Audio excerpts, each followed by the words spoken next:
ดูกิจกรรมวันแม่นะวันนี้ทางชมรมผู้พิการอำเภอวังเหนือนำโดยน้องเจ้าขุนแม่ราณีวัฒนาสวัสดิ์ได้มาเลี้ยงอาหารเด็กๆน้องๆที่โรงเรียนคริสเตียนศึกษาสงเคราะห์นิมิตใหม่เพื่อชีวิตนะซึ่งขณะนี้เด็กๆตัวเล็กๆนะลูกหลานกำลังมารับอาหารจากผู้ใจบุญ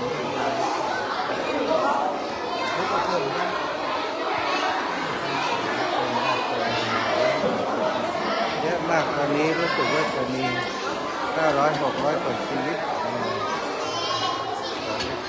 ตัวเล็กๆค่ะลูกหลานตัวเล็กๆ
เล็กๆนะก็อนุบาลน้องๆยังเรียนชั้นอนุบาลอยู่เลยแต่ว่าได้มาเรียนมาอยู่ประจำที่โรงเรียนศึกษาสงเคราะห์โรงเรียนคริสเตียนศึกษาสงเคราะห์นิมิตใหม่ส่วนใหญ่ก็เป็นลูกหลานของพี่น้องชนเผ่าที่ครอบครัวไม่สามารถจะดูแลได้ก็เลยได้มามอบให้ทางมูลที่ได้ดูแลก็เติบโต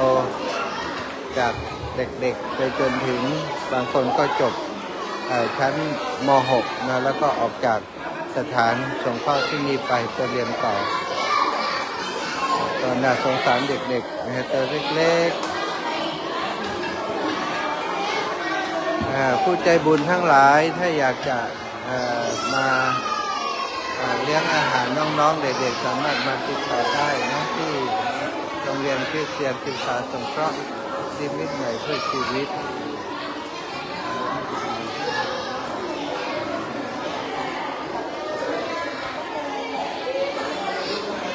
ตามป้ายเลยนะถ้าใครอยากจะมาร่วมบุญมาดูแลเด็กๆนะ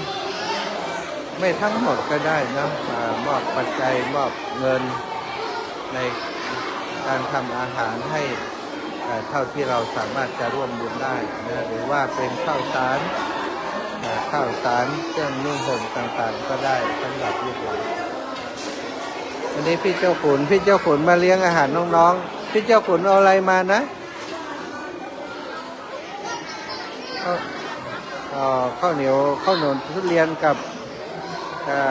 ข้าวเหนียวลำไยสองเมนูพี่เจ้าขุนมาที่นี่กับทุกปีเนาะมาทุกปีวันนี้โอกาสวันแม่ด้วยทำบุญวันแม่วันนี้พี่เจ้าขุนลาโรงเรียนเหรอ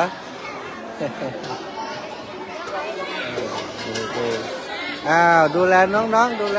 ๆพี่เจ้าขุนอยู่กันน้องๆเลย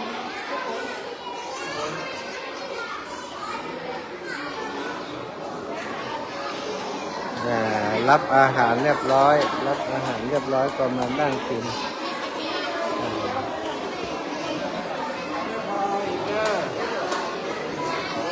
แม่โดประธานชมรมผู้พิการอำเภอวังเหนือ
มีร้องเพลงให้น้องฟังไหม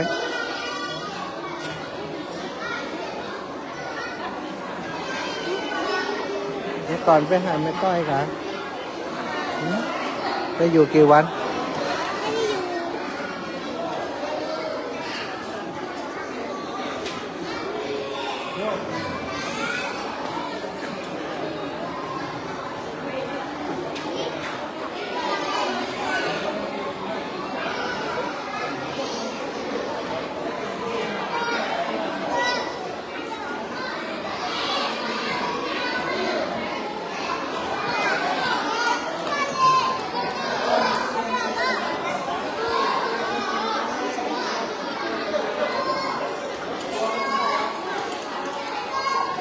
หมดแล้วหมดเกลี้ยงเลยหมดเกลี้ยงเลย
น้องเจ้าขุนกับครูก๊อตนะเป็นคุณครู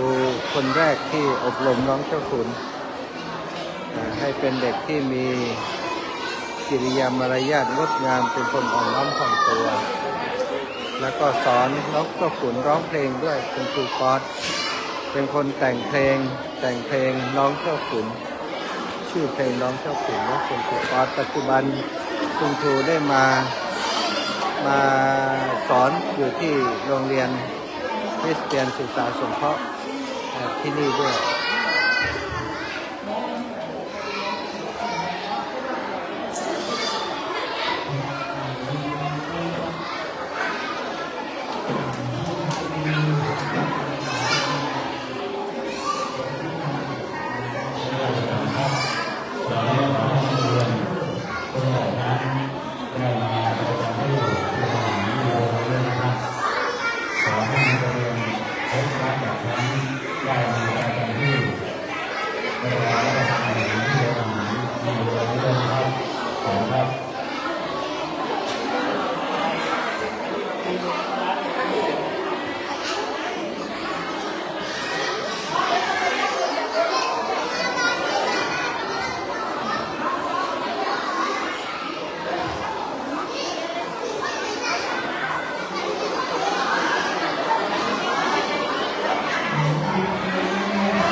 วันนี้ต้องขอบคุณนะผู้ใหญ่ในทุกท่านด้วยนะครับจากชมรมคนพิการวังเหนือนะครับก็ขอพระเจ้าได้อวยพรสุขภาพร่างกายเนาะสูงอายุแล้วไม่ต้องการอะไรต้องการให้สุขภาพร่างกายแข็งแรงนะครับนั่งประจำที่ลูกนั่งประจำที่เชิญเลยครับนั่งประจำที่นั่งประจำที่ไม่รู้เกิดวันไหนนี่นะ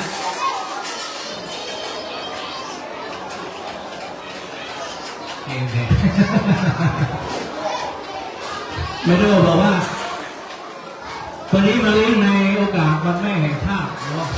แต่วันเกิดไม่รู้จริงวันที่1 มีนาไม่รู้จะมาอีกวันนี้ไม่รู้บอกว่ามาเลี้ยงพวกเราในโอกาสวันแม่ที่จะมาถึงวันที่12 สิงหาคมวันแม่แห่งชาตินะครับนักเรียนทุกท่านนั่งประจำที่ลูกเชิญเลยนั่งประจำที่นั่งประจำที่ลูกนั่งประจำที่ เชิญเลยครับนั่งประจำที่เลยครับนั่งประจำที่เลย เดี๋ยวดูแล้วพร้อมนะพร้อมเราก็จะอธิษฐานเนาะกล่าวขอบคุณและอธิษฐานพร้อมกันนะครับ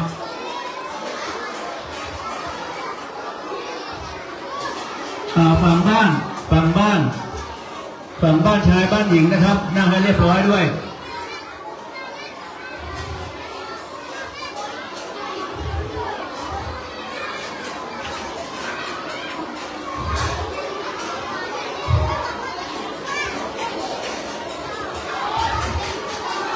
ทั้งหมดฟังผอ.นะทั้งหมด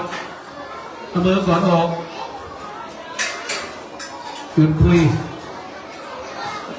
เดี๋ยวถ้าใครไม่เชื่อฟังผอ.นะจะไม่ได้กินข้าวเหนียวทุเรียนนะบอกไว้ก่อนนะตัวนี้เสียงดัง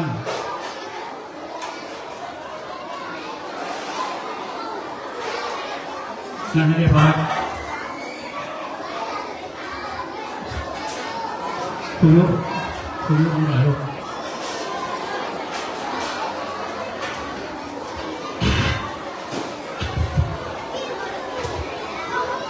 นั่งให้เรียบร้อย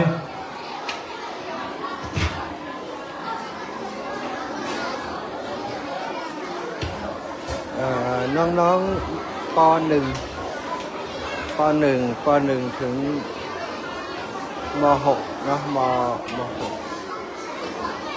ป .1 ถึงม .6 มีทั้งนักเรียนชายนักเรียนหญิงมีหอพักเป็นหอชายและหอหญิงด้วย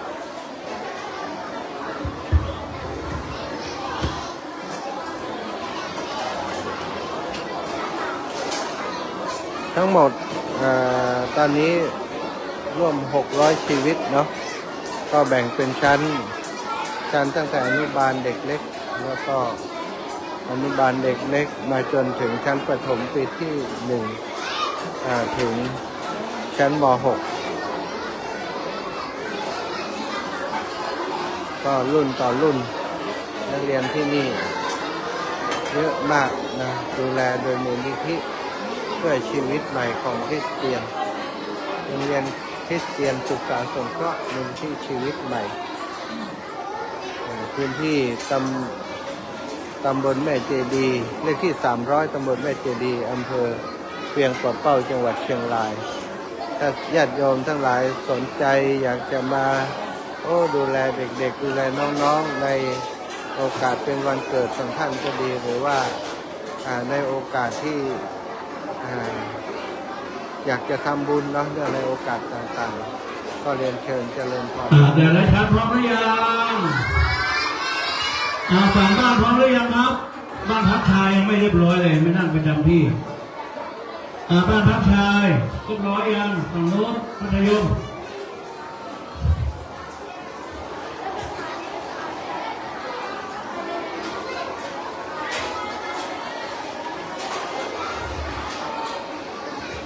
ก่อนที่เราจะรับประทานอาหารนะครับ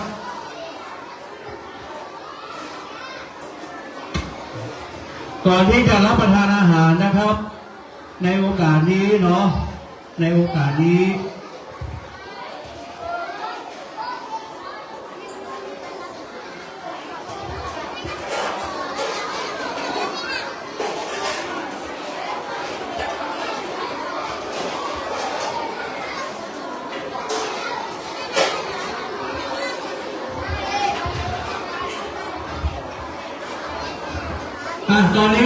ตอนนี้เพื่อไม่เสียเวลาเนาะเราจะมอบเวลาให้กับครูป๊อตเนาะในการที่จะนำเสนอการแสดงของน้องเจ้าขุนและหลังจากนั้นเดี๋ยวพอจะกล่าวขอบคุณในนามของโรงเรียนเนาะทุกคนหันหน้ามาทางนี้ใครที่ไม่เห็นตาครูป๊อตแสดงว่ากำลังก้มมองอยู่ไหนใครเคยเจอเจ้าขุนแล้วยกมือโอ้ใครยังไม่เคยเจอเป็นครั้งแรกยกมือโอ้นี่คือมาใหม่เลยนะครับเดี๋ยวมาฟังก่อนว่า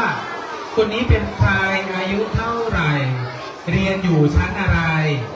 แต่ว่าตอนนี้ฝั่งนี้ไม่มีเงียบเลย มีคนพูดอยู่ ฝั่งโน้นยังเสียงดังอยู่ มีคนพูดอยู่ตรงโน้นอยู่ตรงโน้น ได้ยินเสียงจากมุมนี้ แล้วก็ตรงนั้นยังพูดอยู่ เดี๋ยวคุณครูจะจับตาดูว่าโต๊ะไหนที่พูดเยอะ จะเป็นโต๊ะสุดท้ายในการกินข้าวเหนียวทุเรียนโต๊ะโน้นไม่ได้ละโต๊ะโน้นไม่ได้ละฟังนะครับว่า เป็นใครชื่ออะไรมาจากโรงเรียนอะไร สวัสดีครับผมชื่อชาลิขิตวัฒนะครับชื่อเล่นชื่อเจ้าขุนครับผมอยู่ชั้นป .5 ครับอายุ10 ปีครับผม เจ้าคุณอายุเท่าไหร่ครับ อยู่โรงเรียนอะไรเอ่ย เซนต์มาริอาครับ อยู่โรงเรียนเซนต์มาริอานะครับ เจ้าขุนทำไมถึงหล่อแบบนี้แล้วก็แต่ว่าตรงนี้ไม่มีแขนไม่มีทั้งสองข้างเลย เจ้าขุนเป็นตั้งแต่เมื่อไหร่เพราะอะไรเอ่ย เป็นแต่กำเนิดครับผมเพราะอะไรไม่รู้ก็ไม่รู้เหมือนกันครับเพราะอะไร เจ้าขุนเกิดออกมาแล้วไม่มีแขนแบบนี้ตั้งแต่กำเนิดนักเรียนว่าเจ้าขุนใช้อะไรในการทานข้าวครับเจ้าขุนเฉลยใช้อะไรในการทานข้าว ใช้เท้าครับ ใช้เท้า เจ้าขุนใช้ทุกอย่างไม่รู้ว่าทำทุกอย่างด้วยเท้า อย่างเช่น อันแรกเจ้าขุนจะแสดงให้ทุกคนได้เห็นว่า เขาจะกินลำไยอย่างไรเสียงปรบมือหน่อยมาต้องขึ้นที่สูงหน่อยไหม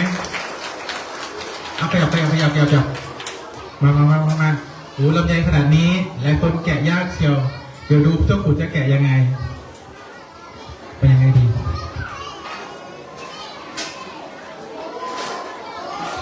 โอ้โหตัวโต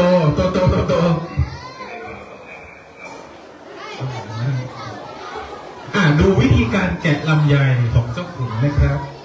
ต้องเอาถาดออกนิดนึงไม่ต้องเดินมาอยู่ใกล้ๆมองเห็นได้แต่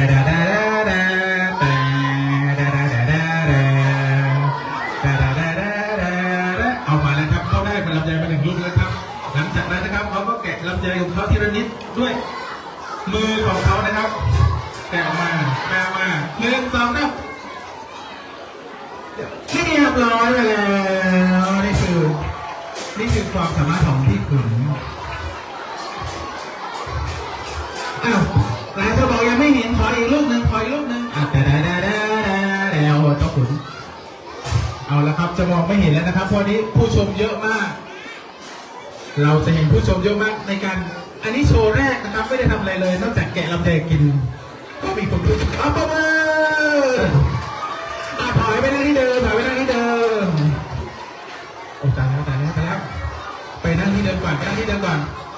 นี่เฉพาะโชว์น้ำจิ้มจากเจ้าขุน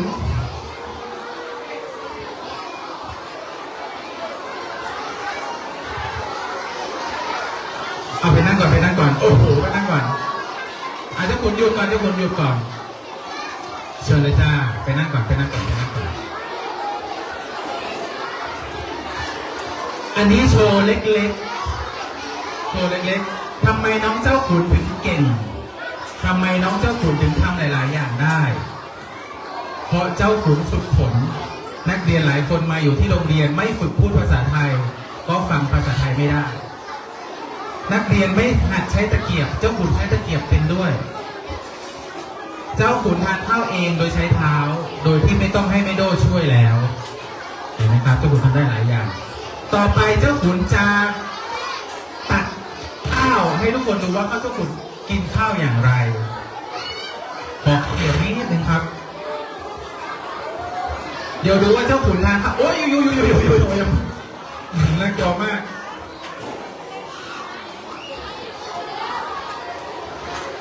ไทยมุงโยน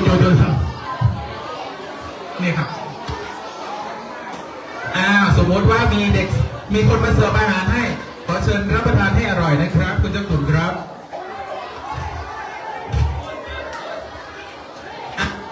ดูวิธีการของเจ้าขุนคือใช้เท้าคีบแบบนี้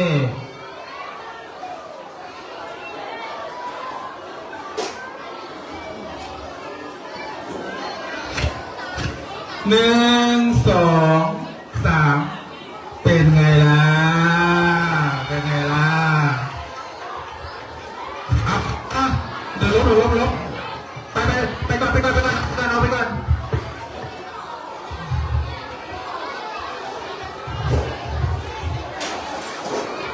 เอาพอแล้วครับวางครับ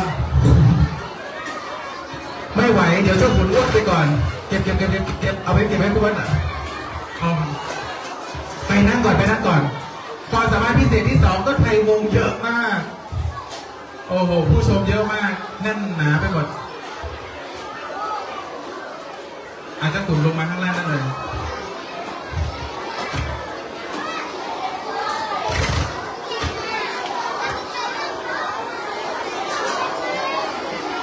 โอ้โหแค่ความสามารถพิเศษอันที่ 2ก็ทำให้ทุกคนอึ้งไปแล้ว ต่อไปเพลงพร้อมหรือยังเอ่ยนั่งที่ลงครับไม่งั้นมองไม่เห็นต่อไปเป็นความสามารถพิเศษ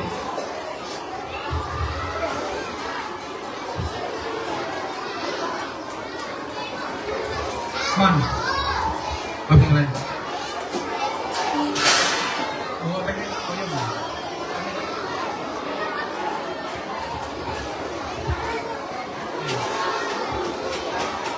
อันดับต่อไป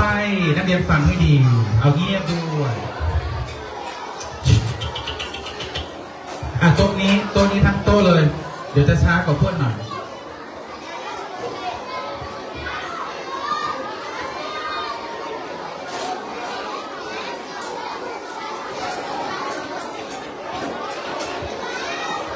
นักเรียนน้องเจ้าขุนไปในรายการทีวีหลายรายการมีรายการไม่เลยนะครับไม่ทองคำเด็กด้วยเพราะฉะนั้นเจ้าขุนจะฟังเก่งแล้วก็ร้องเก่งแล้วความสามารถอื่นนอกจากร้องเพลงมีอะไรอีกครับ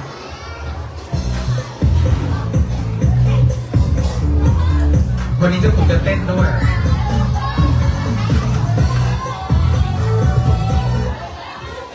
เอาไปนั่งที่ห้ามยืนขอเสียงปรบมือดังๆให้กับน้องเจ้าขุนกับเพลงประจำตัวของเขาเสียงปรบมือไม่ดังเลยเสียงปรบมือหน่อย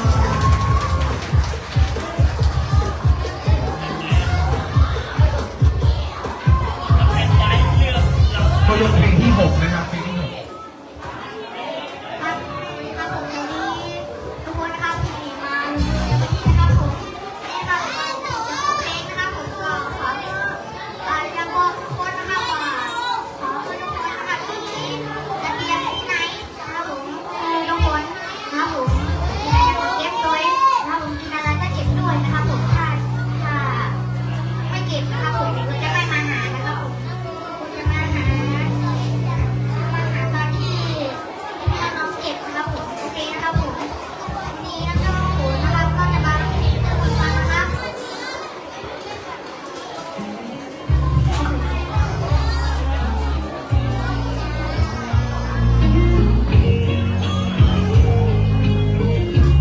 ปรบมือดัง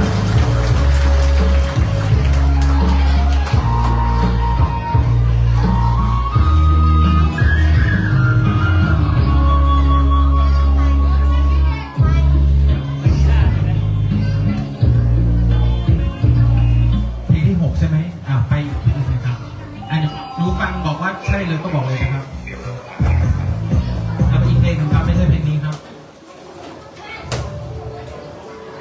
ไปอีกเพลงครับผมเขาจะฝึกให้หลายเพลงไปอีกเพลงครับ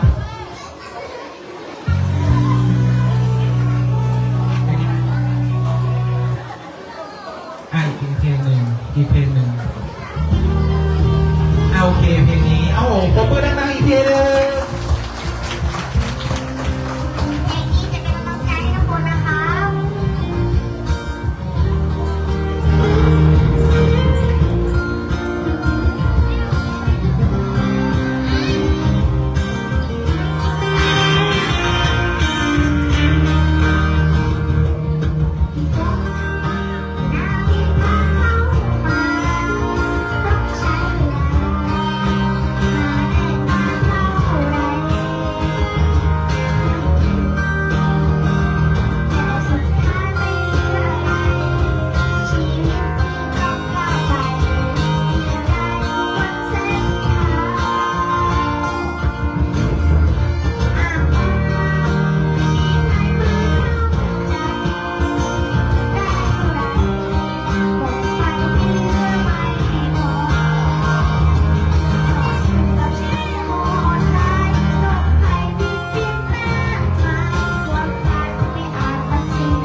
นะครับ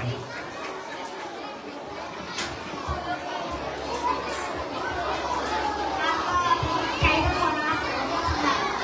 พี่ๆน้องๆพี่น้องครับน้องเจ้าขุนก็ขอเป็นกำลังใจให้ด้วยนะครับผมน้องเจ้าขุนไม่มีแขนนะครับผมน้องเจ้าขุนก็ไม่ท้อนะครับผมวันนี้ก็เอาข้าวเหนียวทุเรียนมาให้พี่ๆน้องๆทุกคนได้กินนะครับผมขอให้กินได้อร่อยนะครับในวันนี้นะครับขอบคุณครับ ปรบมือน้องเจ้าขุนให้กำลังใจพวกเราด้วยนะครับน้องเจ้าขุนบอกว่าถึงแม้ไม่มีแขนนะก็ยังสู้ชีวิตนะครับ วันนี้เราเห็นแบบอย่างของน้องเจ้าขุนแล้วในการเดินชีวิตนะครับทั้งหมดหน้าประจำที่เชิญ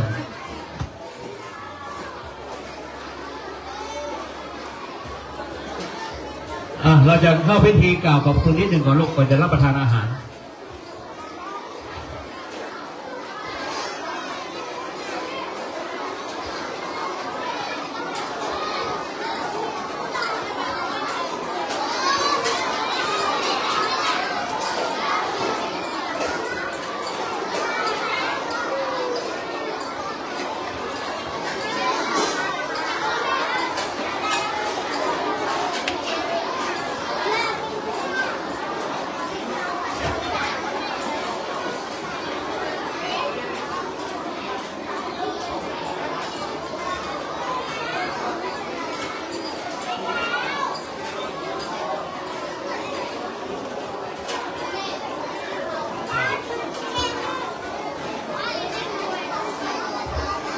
ครับตอนนี้เพื่อไม่เสียเวลานะครับ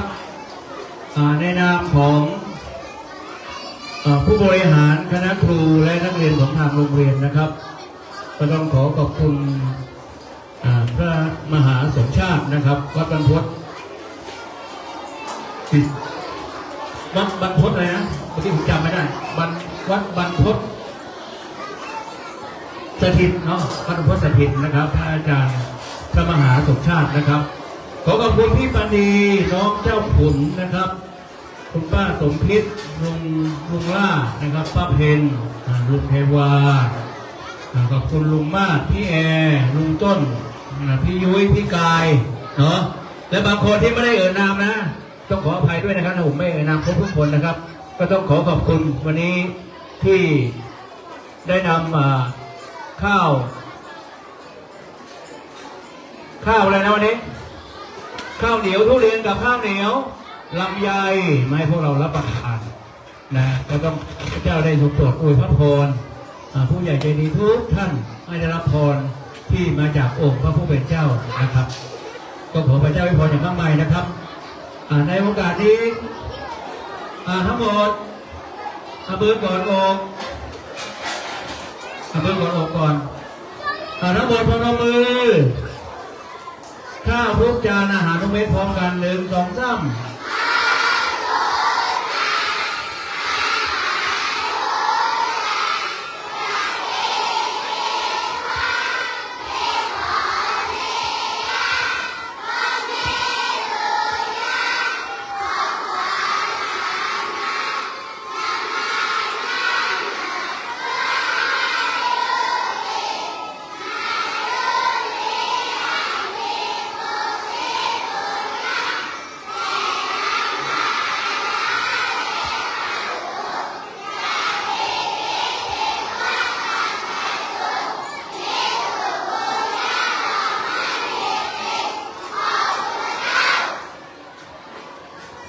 โมทนาพร้อมกัน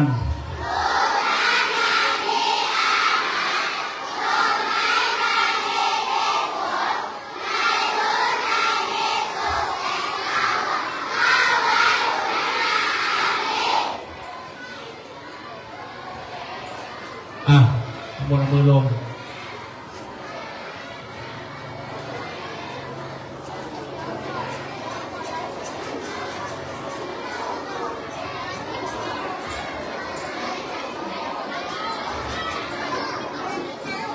เข้าแถวลูกเชิญ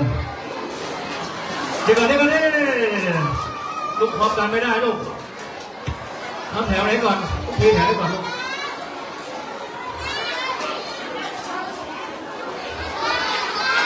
มาทีละแถวลูกทีละแถว ขอคุณครูช่วยกำกับด้วยครับ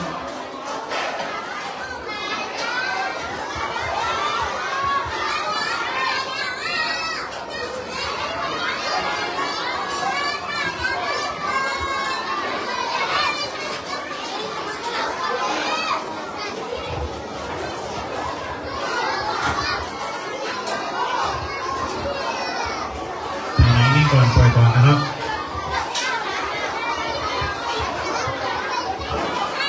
ครูจะปล่อยเอง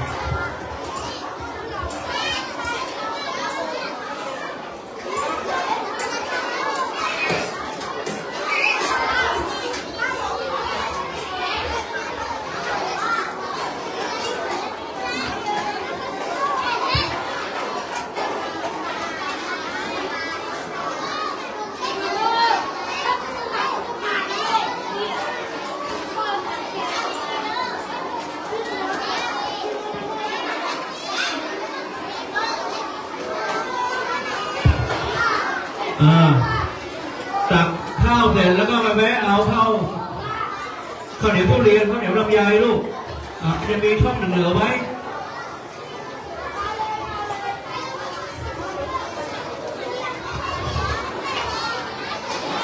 แล้วต่อด้วยเอาข้าวเหนียวทุเรียนข้าวเหนียวลำไยเลยนะครับยกเว้นคนที่มีเป็นถ้วยเป็นชามใบเดียวอันนี้ต้อง2 รอบแต่ถ้าเป็นถาดหลุมนะครับอีกช่องหนึ่งให้ใส่ข้าวเหนียวทุเรียนหรือข้าวเหนียวลำไยให้เลือกเอา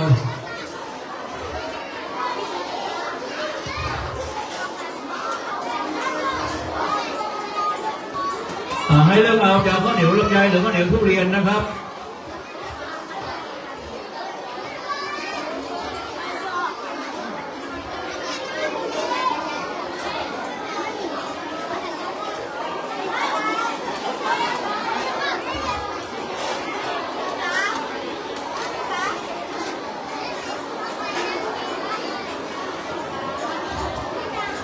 ประธานไปใช้ เนื่องในโอกาสวันแม่แห่งชาตินะครับในวันที่ 12 สิงหาคมเป็นวันหยุดราชการนะครับโรงเรียนของเรามีกิจกรรมพิเศษนะครับโรงเรียนของเราไม่ได้หยุดนะครับ ขอบคุณครับ ดังนั้นเรามีกิจกรรมพิเศษในวันที่ 12 สิงหาคมวันแม่แห่งชาตินะครับวันนี้แมโดบอกว่าในโอกาสวันแม่นะครับมีโอกาสได้มาเลี้ยงข้าวเหนียวทุเรียนข้าวเหนียวลำไยให้กับพวกเรานะครับก็ขอขอบคุณทางพระมหาสมชาตินะครับที่มีโอกาสได้เป็นเจ้าภาพเลี้ยงอาหารเลี้ยงข้าวเหนียวทุเรียนข้าวเหนียวลำไยในวันนี้ด้วยนะครับก็ขอขอบคุณผู้ใหญ่ใจดีทุกท่านขอพระเจ้าได้ทรงโปรดอวยพรสุขภาพร่างกายแข็งแรงนะครับที่มีโอกาสได้มาเลี้ยงให้กับเด็กนักเรียนของเราทุกคนในพื้นที่นี้นะครับก็ขอพระเจ้าอวยพรนะครับอย่างมากมายนะครับนักเรียนไม่ต้องแยกกันนะครับเข้าแถวเลยมีทุกคนโลกข้าวเหนียวทุเรียนข้าวเหนียวลำไยให้เลือกเอาจะกินอันไหนนะครับบางคนบอกกินทุเรียนไม่ได้กินแมลงเอาข้าวเหนียวลำไยไปนะครับพยายามกินข้าวน้อยหน่อยลูกเพราะว่าข้าวเหนียวกับข้าวเจ้าเดี๋ยวอิ่มแน่นอนลูกนะ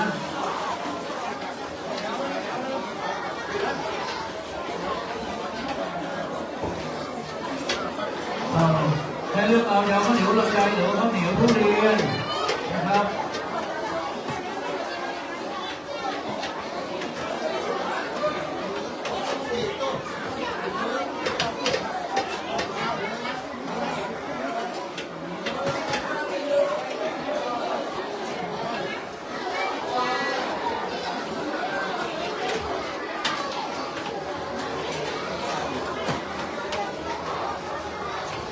ตรงไหนข้าวเหนียวทุเรียนจุดหน้าจุดกลางทุเรียนหมดก็เดินเลยครับมีเยอะนะครับมีเยอะครับ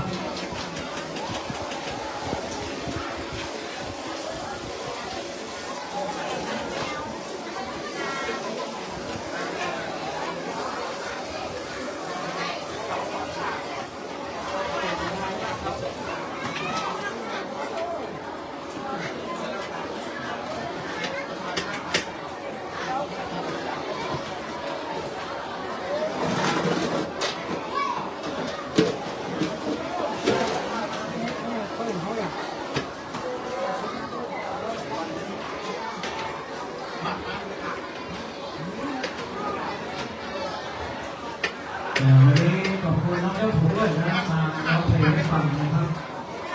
มีเพลงร้องให้กับเราฟังนะครับน้องเจ้าขุนไม่ธรรมดานะครับน้องเจ้าขุนสามารถ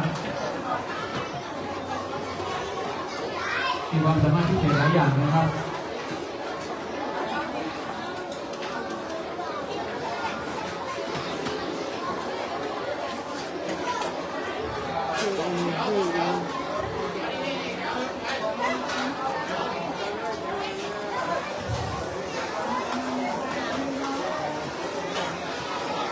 วันนี้ขอบคุณพระเจ้านะครับได้กินข้าวเหนียวทุเรียนข้าวเหนียวลำไย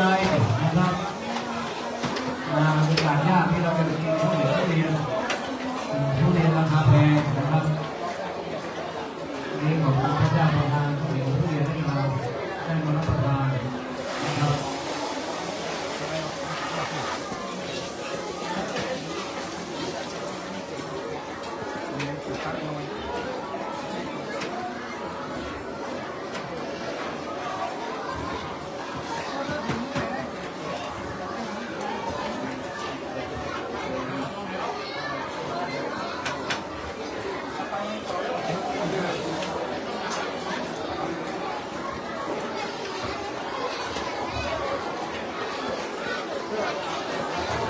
ข้าวสวยก็ไม่ต้องกับเนื้อลูกเพราะเราจะกินข้าวเหนียวทุเรียนเอง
ดู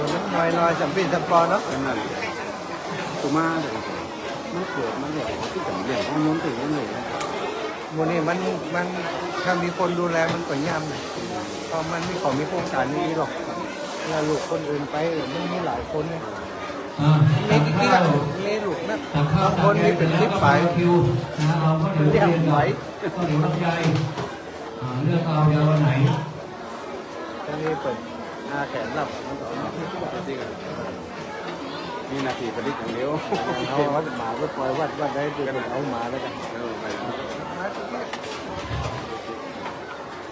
ก็ทำนี้มึงมาโรงเรียนกับมาเนาะน้องฟ้าก็จะขนให้เรียน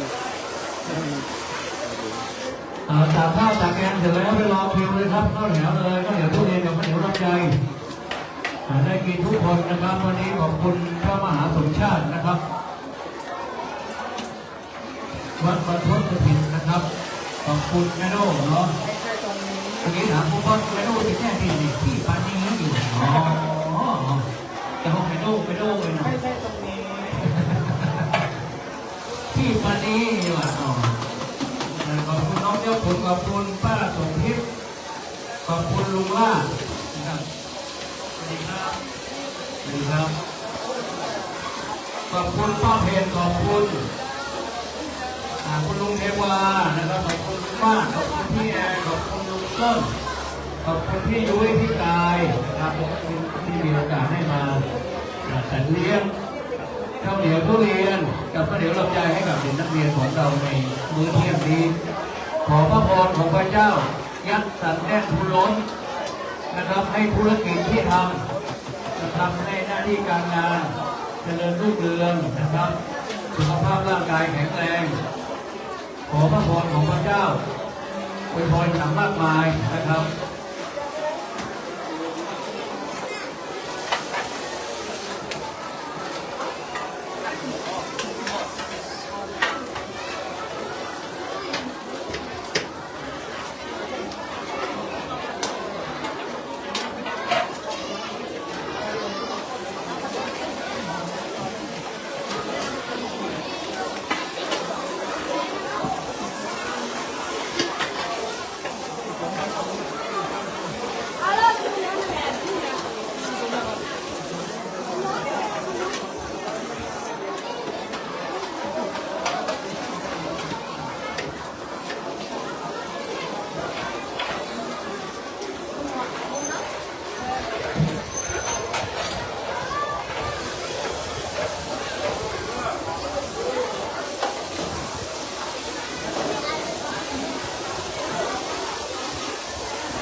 กินให้อิ่มลูกวันนี้ขอบคุณพระเจ้าพระเจ้าเลี้ยงดูเรา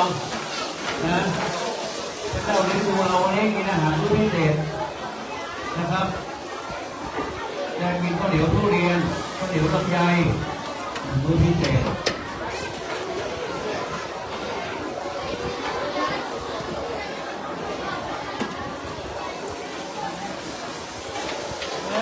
อันนี้รอบสองแล้ว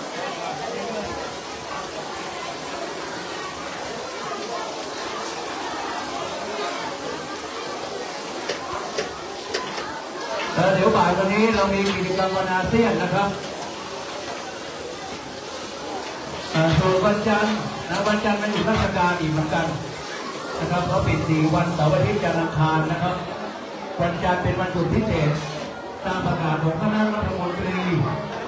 นะครับส่งเสริมการท่องเที่ยวเขาอยู่วันจันทร์1 วันวันอังคารอีกเป็น4 วันนะครับแต่โรงเรียนของเราไม่หยุดมีกิจกรรมพิเศษให้กับนักเรียนนะครับวันอังคารก็ยังมีกิจกรรมวันแม่นะครับวันแม่แห่งชาติให้กับนักเรียนของเรานะครับ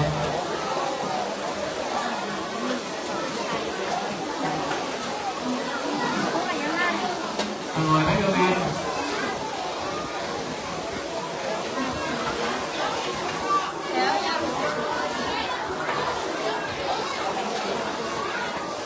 นักการโยกอยู่ไหนเอ่ยมาหาพ่อเนี่ยครับนักการโยก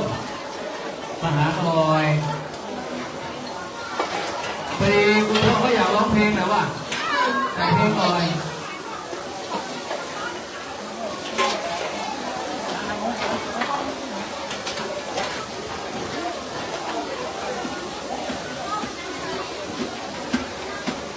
เอากินให้อิ่มลูกกินให้อิ่มกินให้อิ่มอันนี้ข้าวเหนียวหรือว่าข้าวเจ้าดิ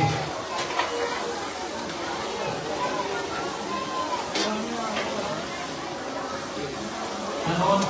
ขอเลยขอเลยน้ำแกงอานนท์อันนี้รอบแรกรอบ2โอ้โหอานนท์กินเยอะเนาะอันนี้หมดหรือเปล่าเนี่ยนนท์โอ้โหยกนิ้วเลยอานนท์